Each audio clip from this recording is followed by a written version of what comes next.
وہ مکار ملا بھی تو اس مردود کو مسلمان ثابت کرنے کے لیے وہ سور کا گوشت کھانے والا سلمان تاثیر.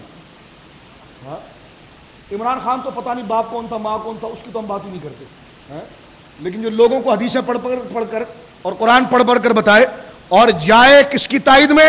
سلمان تاثیر کی تائید میں. اور میں نے کہا داڑھی تیری سفید ہو گئی، لیکن تو ہے فطرتی بے غیرت، تو تجھ سے حیا کی بات کیا کی جائے؟ ممتاز قادری کے بارے میں تو وہ بولے گا نا جس میں جرت ہوگی. جرت اس میں ہوگی جس میں حیا ہوگی، حیا اس میں ہوگی جو شریعت کے ماتحت ہوگا، قوت شہوانی ماتحت ہوگی. تو تیرا تو کوئی پیر ہی نہیں ہے، تو پیر ہی تو شریعت کے ماتحت لے کر جاتا ہے نا، پیر ہی تو شریعت کے ماتحت لے کر جاتا ہے، تربیت میں لے کر جاتا ہے.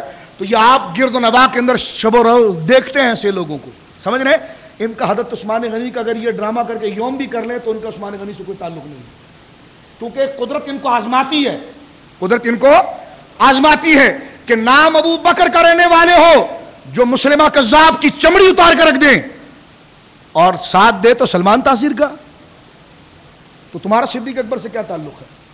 سمجھ میں آئی بات آپ کی؟ نام ہو سیدنا فاروق اعظم رضی اللہ تعالیٰ کے ذکر کا اور حیا اور غیرت کا پہلو تمہارے اندر نہیں. میں قربان جاؤں غوث اعظم رضی اللہ تعالیٰ پر فرمایا کہ منکر اور شریعت کی مخالفت کی بات پر زجر و توبیح وہی شخص کر سکے گا جس کے اندر حیا کی فضیلت کا گوشہ اتنا زیادہ ہوگا. تو یہ اتنی بڑی چیز ہے، سمجھے آپ؟ تو اس لیے اللہ سے دعا کرو کہ اللہ ہمیں حیا داروں میں رکھے اور حیا عطا فرمائے. ہاں یہ نہیں ہندوؤں کے بھجن پڑھوا رہے ہیں، ان کے منتر پڑھوا رہے ہیں. اعلیٰ حضرت فاضل بریلوی سے کسی نے پوچھا کہ اگر ریاست کا سربراہ ہو اور اس کی سربراہی کے اندر کچھ جو ہے وہ ہندو بھی ہوں، سکھ بھی ہوں، مجوسی بھی ہوں، اور وہ ظاہر سی بات ہے آپ کی پوجا کرتے ہیں،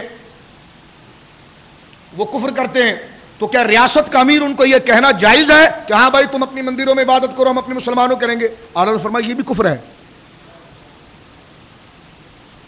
یہ بھی بولیے.